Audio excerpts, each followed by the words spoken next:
just found out that 59% of you have not subscribed. So if you could, just click that button real quick. You in Jersey City? Use this code. Save on some weed, baby. Yeah! Welcome to Coffee and Cannabis. I'm your host, Dr. Beast, big leader of the East, and this is my co-host, Gretchen Gailey, hailing all the way from Washington, D.C. Hello.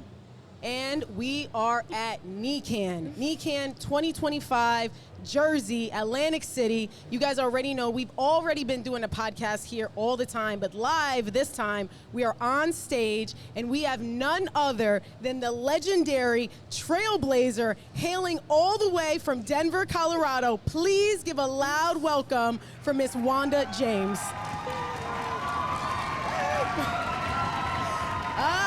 Welcome to Dirty Jersey, baby. You know, I love it up here. I love it. Yeah? I love it. The energy, right? I love it. Yes, yes, yes. I am so happy to have you here with us today. I'm happy to be here. This is an unconventional episode because we normally smoke weed or we go to a coffee shop, but the opportunity... Eliza smokes weed. I do not. Fair. Gretchen does not smoke weed. But she drinks coffee. She drinks coffee.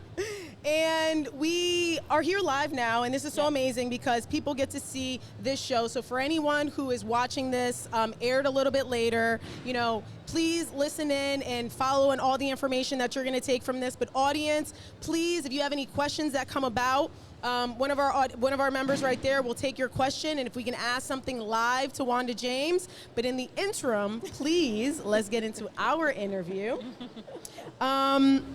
If anybody doesn't know how incredible you are, I mean, obviously we're going to talk about that, but how you entered in this space 15 plus years ago at this point, right? 16 years ago. 16 years ago. And I know that a large part of the conversation is the catalyst that happened with your brother in the social justice involvement. Now, all these years into this, you know, what justice outcomes still feel unfinished for you after all this time? So, you know, I mean, all of them when you think about it, right? Because I did an interview a long time ago that talked about it's your zip code that determines whether you are a felon or a millionaire in the United States based on cannabis, right? So while we're sitting up here at NECANN with all of these people, all of these businesses, dispensary owners, packagers, and all the things that we do, there was still some kid in Alabama last night that was arrested for selling a dime bag, right? So this is the craziness that we talk about when we talk about cannabis. It just doesn't make sense. And as long as we have a prison system that thrives off of mass incarceration and slave labor, this plant is the entry to making sure that these businesses have adequate slave labor. Right. Go ahead, Gretchen. Well, and I was just going to say, I met you a long time ago in this space. You came to Washington and you did a panel with some other trailblazers in the industry about minorities in the space and what needed to take place policy-wise. Have you seen any improvement? I mean, back then, social equity wasn't even a term when we were doing that panel. And that had to be like 2014, 2015. Yeah. And so we've gone through that phase.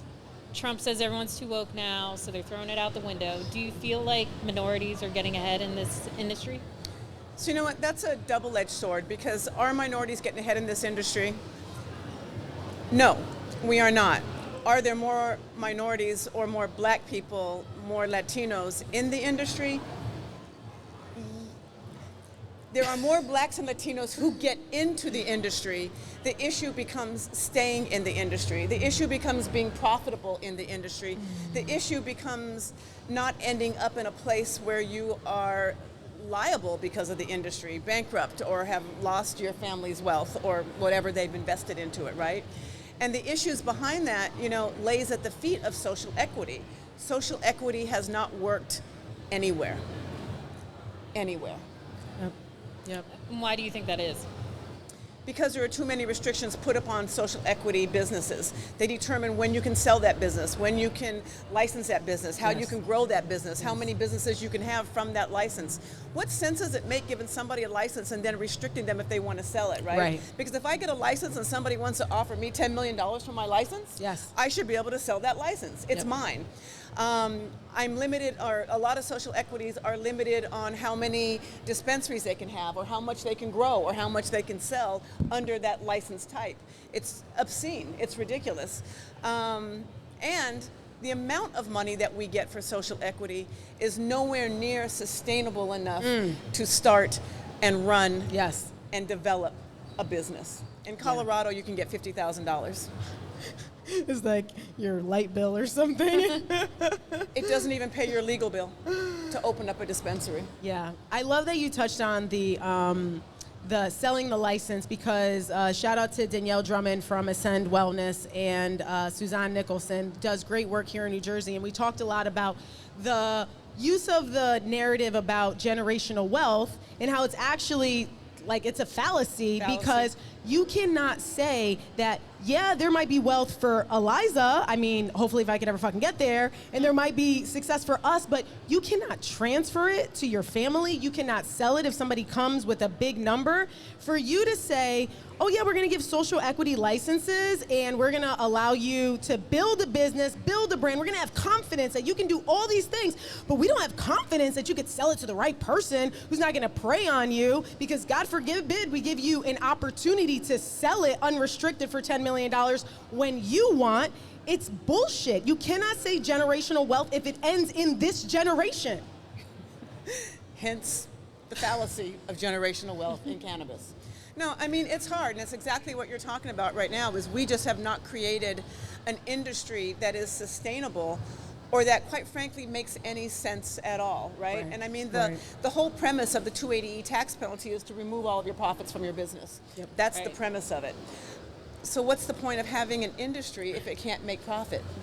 Yeah, and that's simple. As Black and brown people that already come from sometimes nothing, to then try to go into something that still gives you nothing, and it is bow tied as a pathway to wealth, is delusion. It is.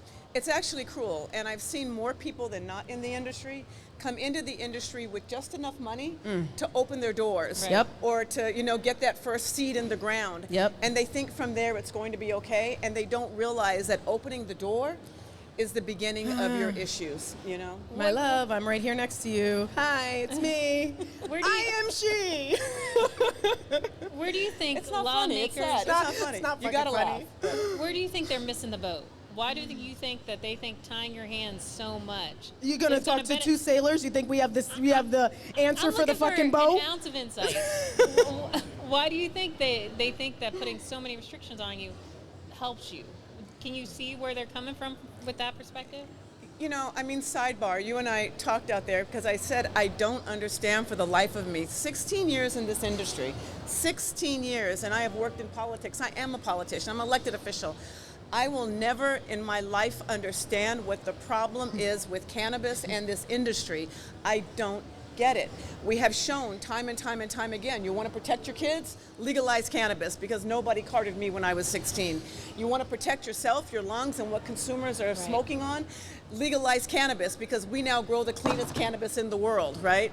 So when you're looking at these things, legalization is the best way to protect people. It's the best way to make money. It's the best way to make this happen. And in Colorado, we've done over $3 billion in tax revenue. So you want to grow everything? Legalize. And I don't know what the problem is. I don't know. I don't know. I got nothing for you. I mean, I talk to these people every day, and the conversations I have literally always involve the phrase, the devil weed, and gateway drug. And these are just very old white men who are stuck in their ways, who voted against cannabis once upon a time. They might have been prosecutors who've been putting people in jail, who just refuse to flip. And I did this 40 years ago. That's how I voted then. I'm going to keep voting that way. But sadly, what we have found is so many of the prohibitionists, when they end up with cancer, what's the first thing that they turn to help with relief? When they have nausea from getting chemotherapy, what's the first thing they turn to for relief? So it's just the hypocrisy of it all. I mean, it's just too much. When their kid got arrested for driving through Idaho with cannabis, then all of a sudden they want to have a different look at it, right? It is just, and 16 years later is what I can't get over. 16 years. 16 years. You give us a lot of hope.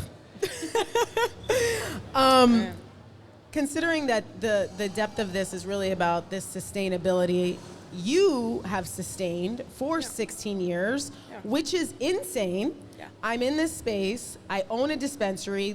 I'm coming up on 1 year next month by the fucking skin of my teeth, by the way. And I have other operators in my city who have already closed after being open maybe 3, 4, 5 months.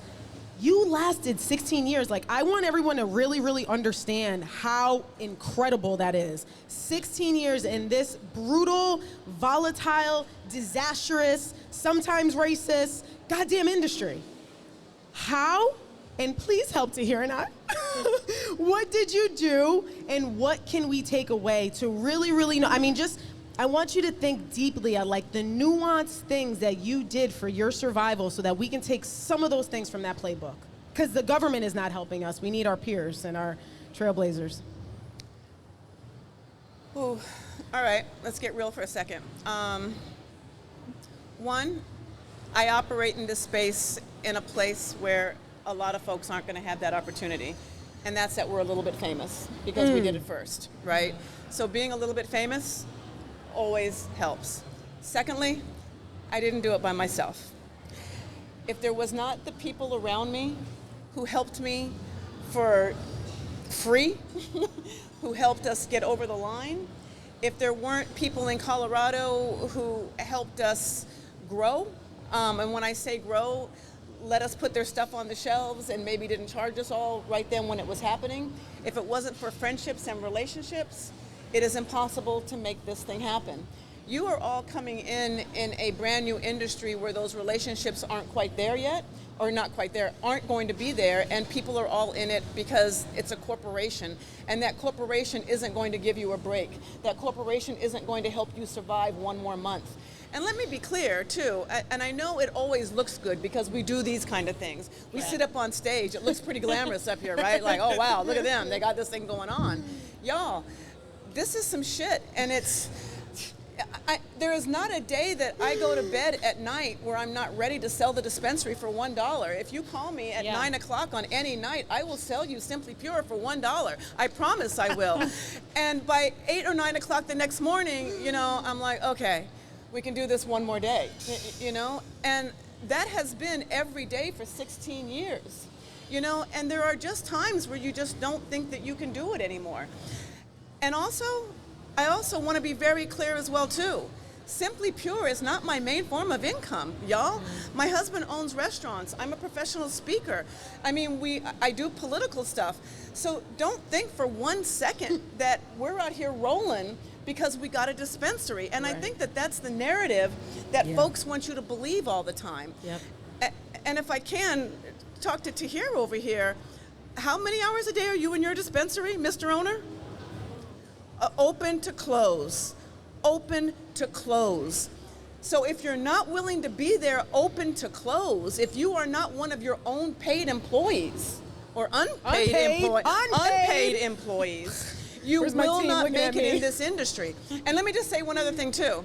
The big dispensaries that are out there that are making billions and billions of dollars that you hear about, they're also losing billions of dollars. Right. So let's understand that part as well. They are not rolling either. Their numbers are just so much bigger, and we get fixated on the fact that they sold $1 billion and then they lost $1.1 billion.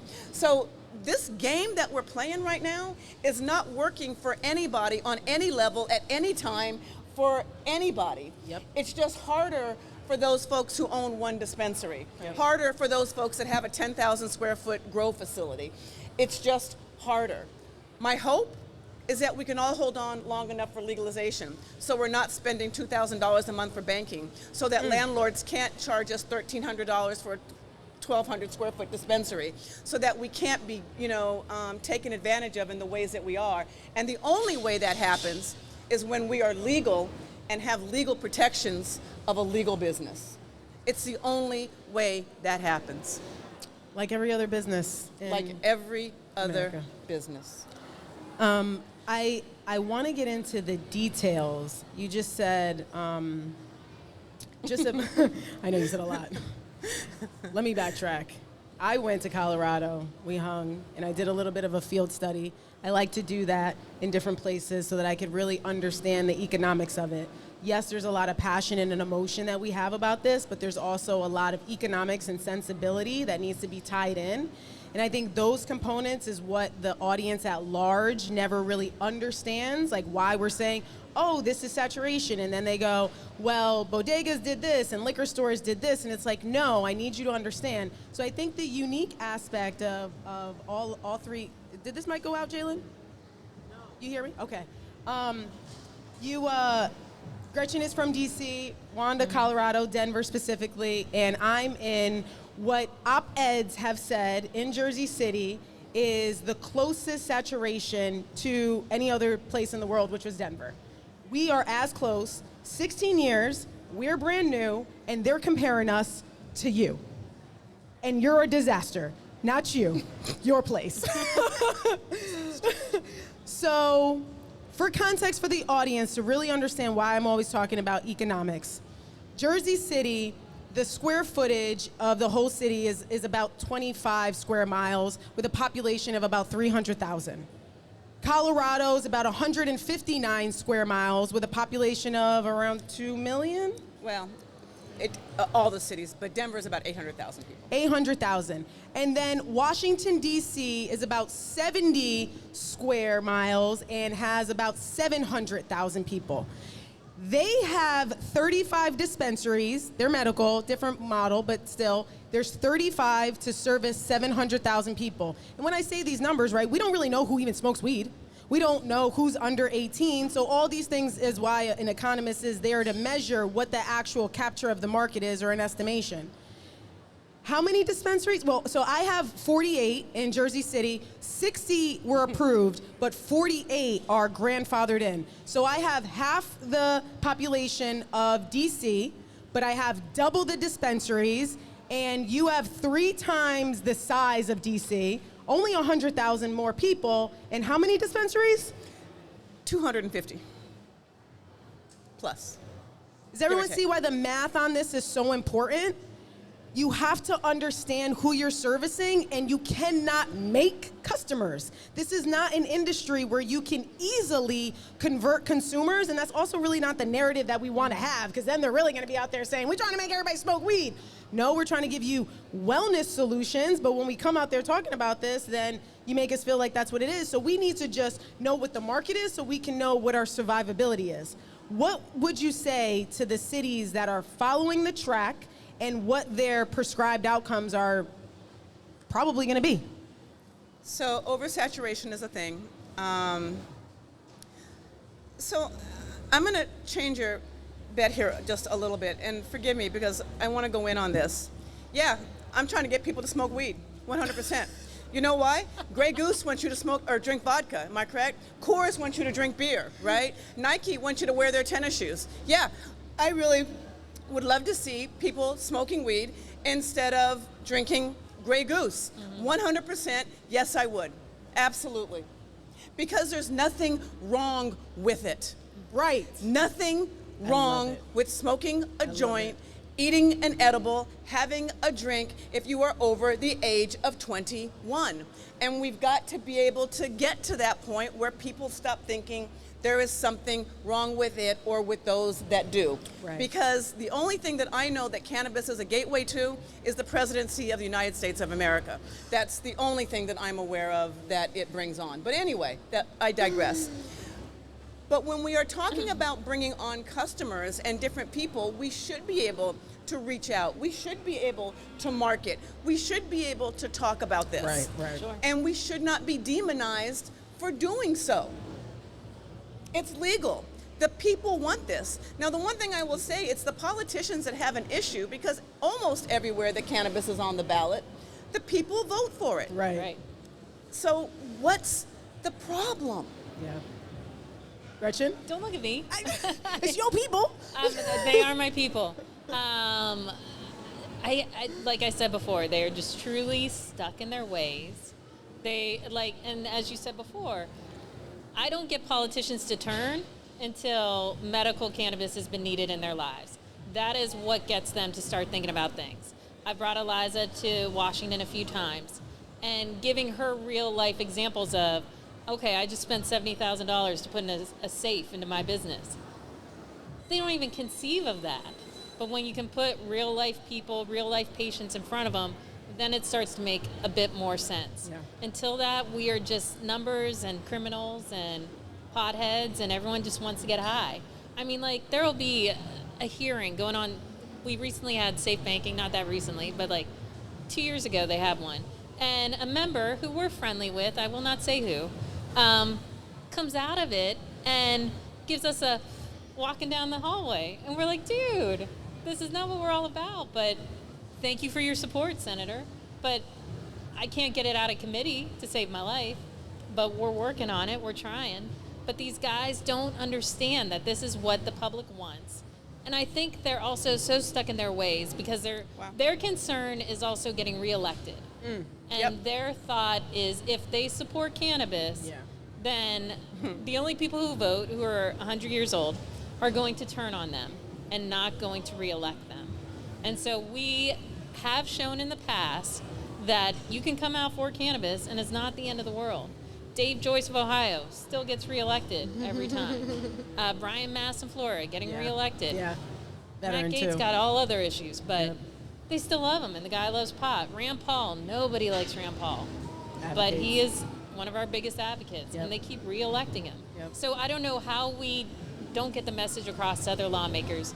You can get reelected liking cannabis. So I would say it's not a single issue. So listen, I would say this, Wanda, you being an official, what would you say to officials that are trying to course correct but are weary in how to approach it? Because like with all your experience on a like political front and as an operator, I feel like you could really speak to them differently. What would you say against what Gretchen just said?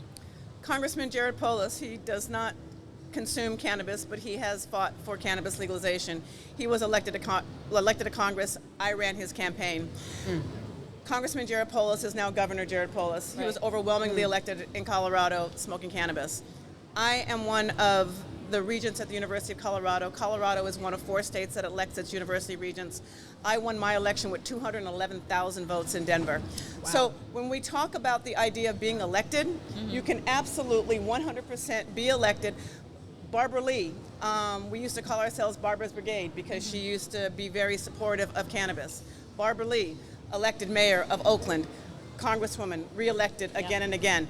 So it is ridiculous to think that people cannot be elected because they endorse people having the freedom to be able to do what they want to over the age of 21. And I've got to go back to Coors, Molson Golden. Why are we not hooked up on beer in the same way that we are on cannabis? It's just ridiculous. And quite frankly, it really just is time for the old guard to sit down and shut up because I've really had all of it that I can take. I mean, I'm really up to here with it, and it just needs to stop because this is not what the people are saying. And that's Republicans, Democrats, and independents across the board. It's a bipartisan issue that the people are good with. It's just the politicians can't seem to get their heads out of their Well, and I would also say when you bring up the alcohol industry and also pharma, cannabis needs a rebrand. Yeah, it does. They're the ones who get to have these commercials and everyone's having a great time drinking, or you're, traveling the world after you had your pills that are making you feel like life's good. But we can't be out there talking at all about what we're doing. I mean, we need to be out there showing everyone that we're not Cheech and Chong. Take a gummy to go to sleep. It'll make you feel better. You're not hungover in the morning. Even if you are Cheech and Chong, so what? I get you. However, I know, I hear you, but so when it comes to trying to break through that stigma, because that's what they latch onto. You're just a bunch of stoners falling out of, vans in Ridgemont High with all the clouds coming out, and it's just like you have Spicoli, who's the most unproductive American on the face of the planet. So until you can show that we can demonstrate that there are people who succeed on this, who are great, who take cannabis to help them focus and really drive change, and they don't see that. They don't see it at all. All they see is the bullshit stigma and narrative that they've been fed for so long because we aren't allowed to be out there creating a new brand for ourselves. A part of me sort of thinks like, and now I'm like, my brain is really going, because I'm like, oh, you're right, but why? And there's so many examples of all the things that we're saying are the possible things that they're thinking of why, like, they won't get reelected, all those excuses, but there's examples of people that did get elected. There's examples, like, I always talk about the professionalization of it. Like, I've written policy, done all these things. As a cannabis consumer, like, I'm a medical patient, I'm a disabled veteran. there are examples. Trump is BFF with freaking Tyson, and not for nothing, he's got many businesses and he still kind of seems a little, you know, he's got hit a couple times. That's an excuse of what's acceptable in cannabis. Like, if you can accept your friend who is a boxer, who has shown what his issues are and what cannabis has done, that's not enough proof for you? Like, I feel like I just don't believe the bait that, like, there's not proof. Ricky Williams, he was a football player, look at him now. Like, you can't tell me that there's not pure, so many examples of success. What the fuck? I don't believe it.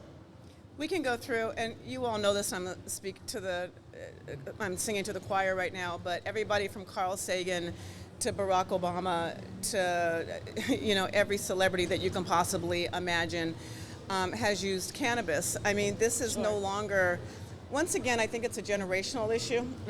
And quite frankly, you know, and this is probably unpopular, but it will be nice to see when a certain generation is no longer part of the voting base, because this has got to stop. Yeah. And especially when we talk about the glorification of alcohol.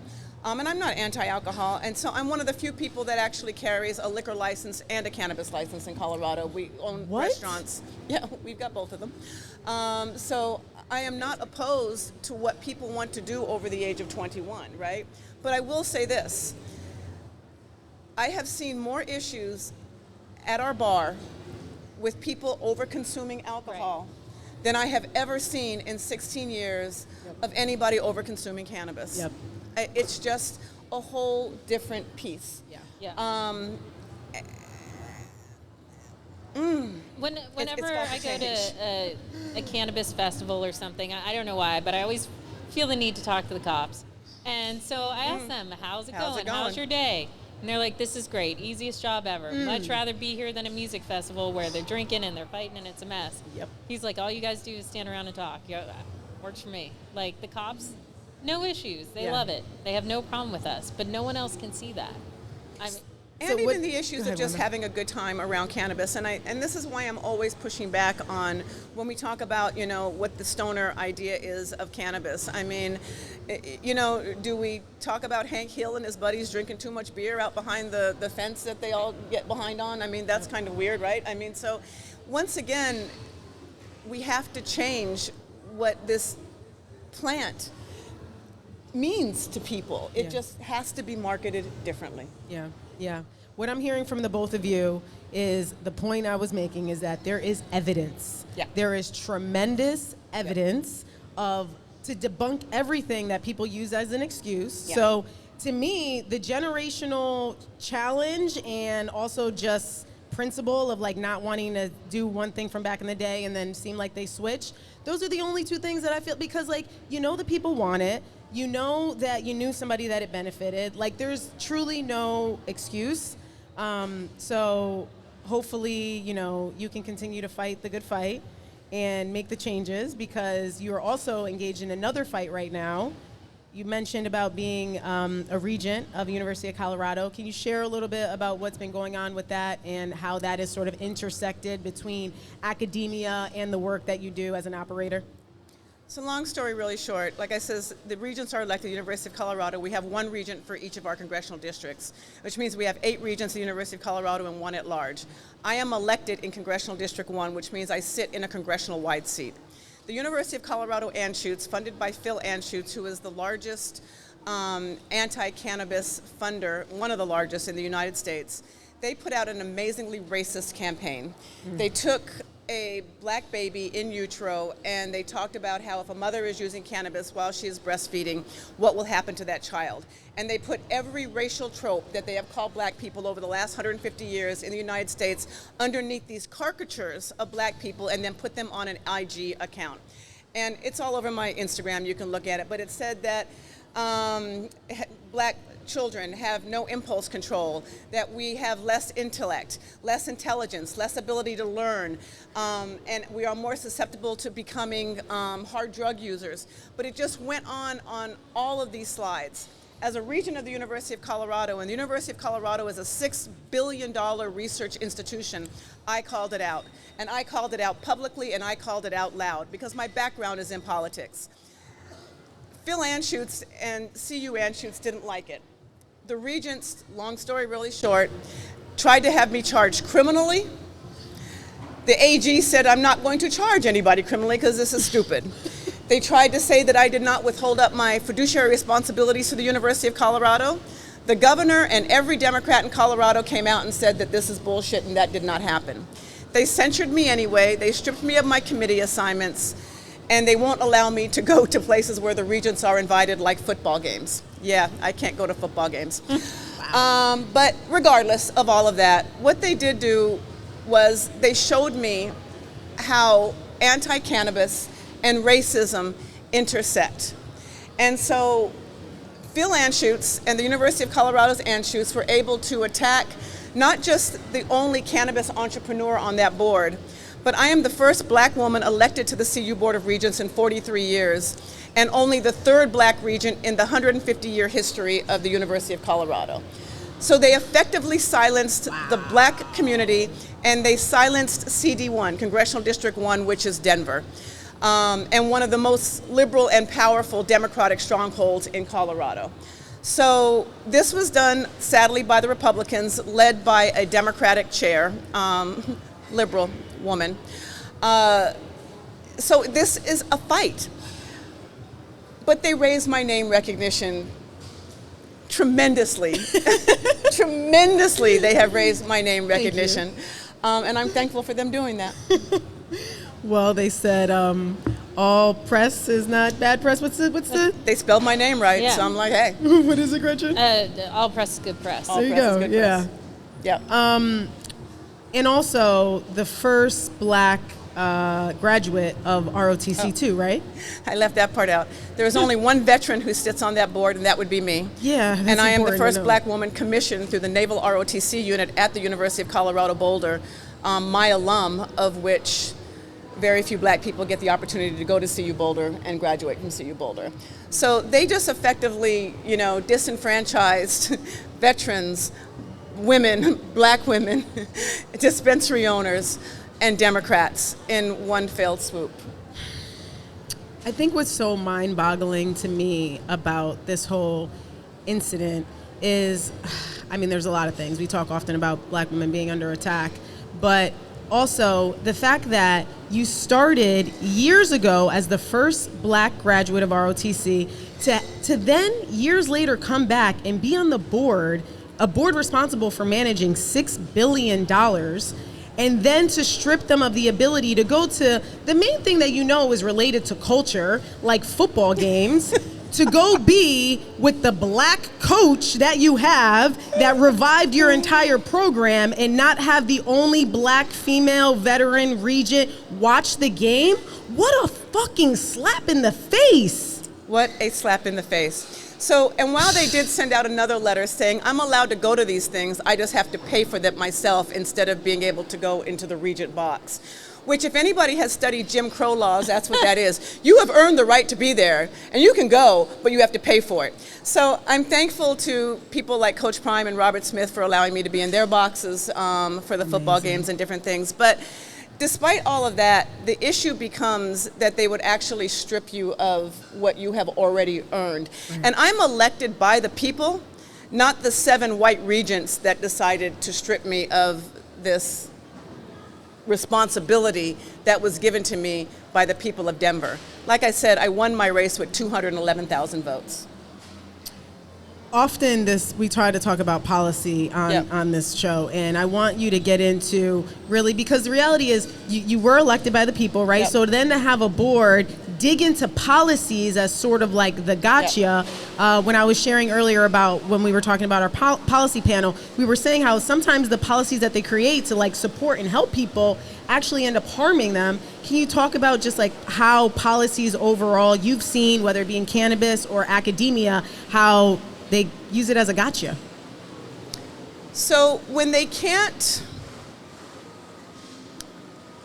want to control you, they often go back to the fact that you called out racism,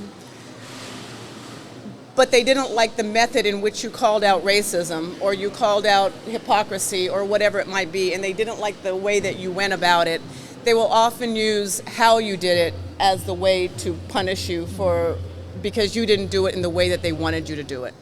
But you know, that's in my mind when you know that you are fighting the right fight, and you have to continue to fight, and you have to be able to fight harder by engaging the people who elected you to office in the first place. Yeah, yeah. You have been an incredible inspiration to me and so many others. Thank you.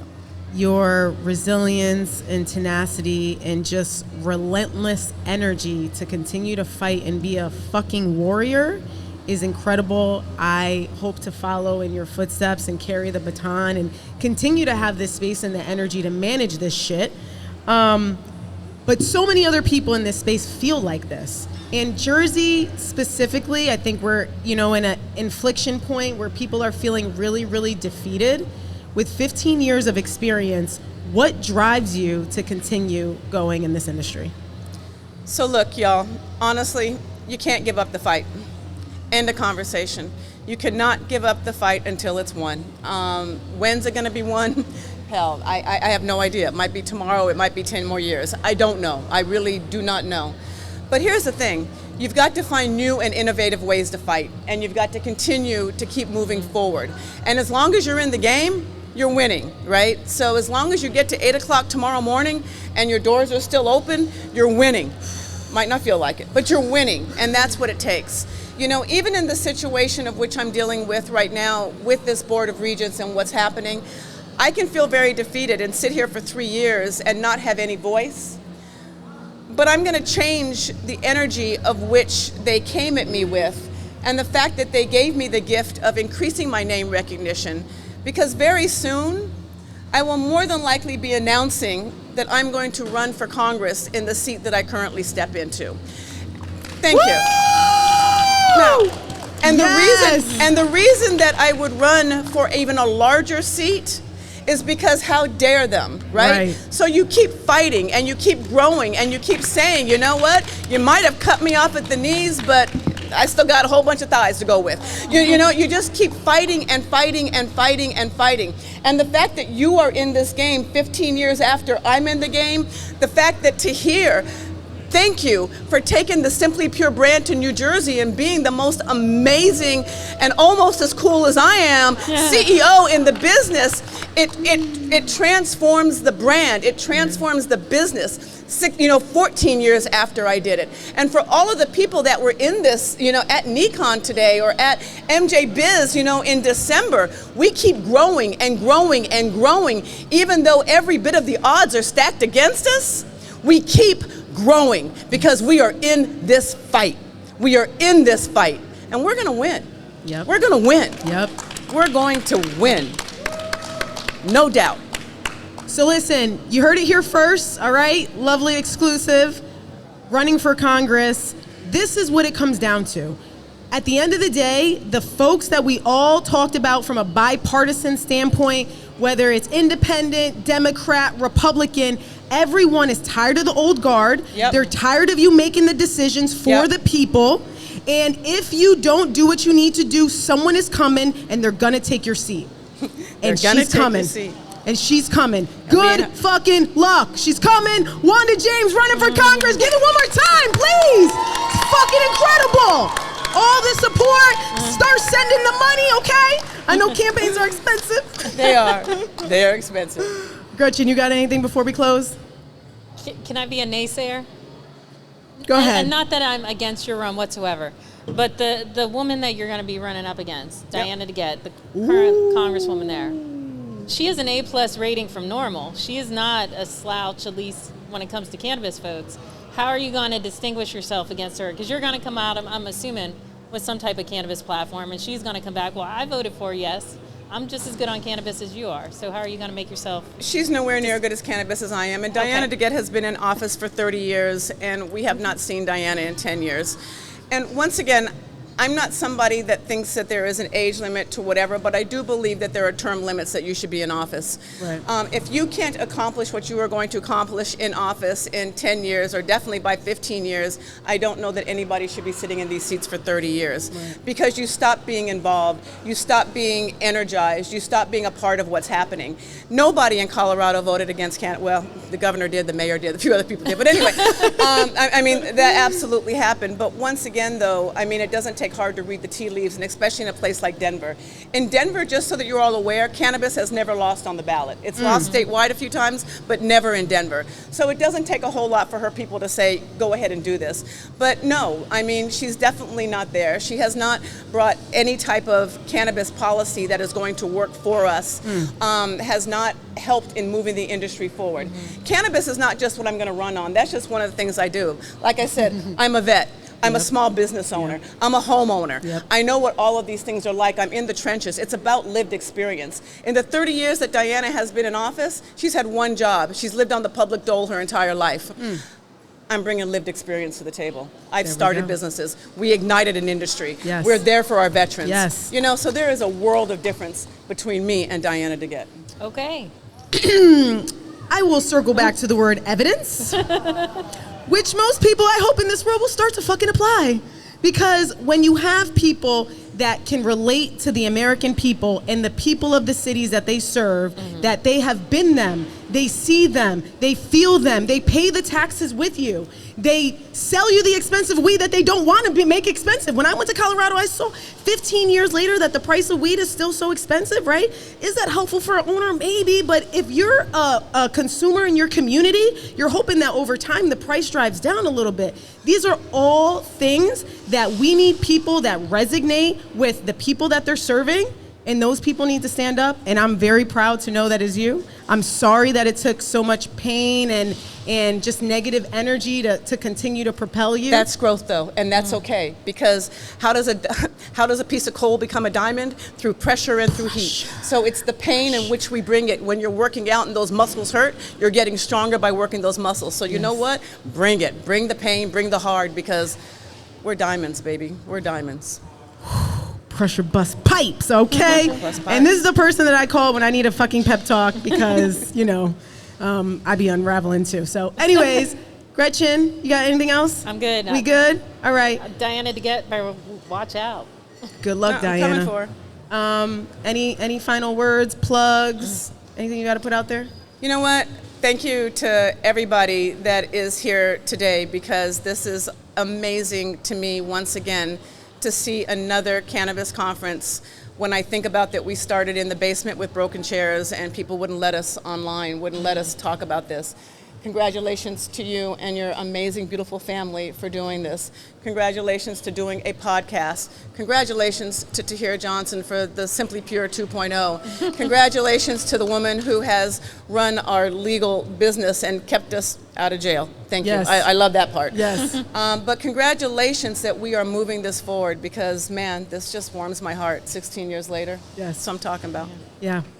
And I'm only going to give her a direct plug because she also has saved me from going to jail, and because I don't want people to be confused. It is our attorney, Rosemary Matos, okay? She is the best in the business, and I love that we still have women that have a part of our team, and I want to highlight that too, right? 3 women on stage talking about politics, pot, education, policy, and all the things that's going to move this industry forward. Pot, power, and politics, baby. Yes, thank you. One last clap up. I am so happy to have had this privilege with the both of you, and I hope that so many people take all this information away.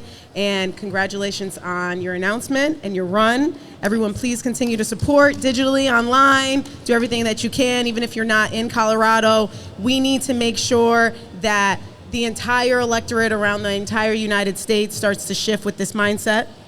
So if there's nothing else, thank you all for being with us. Our NECANN live edition. Shout out to Mark, all right? I know there's a lot of conference talk on LinkedIn about their diversity, all the things. He's been holding me down and supporting since day one, and I'm glad that we were able to bring such a legendary moment to their stage in Atlantic City, one of my favorite fucking cities. All right? Until next time, like, comment, subscribe so the boy don't yell at me. Please, it's Coffee and Cannabis. Peace.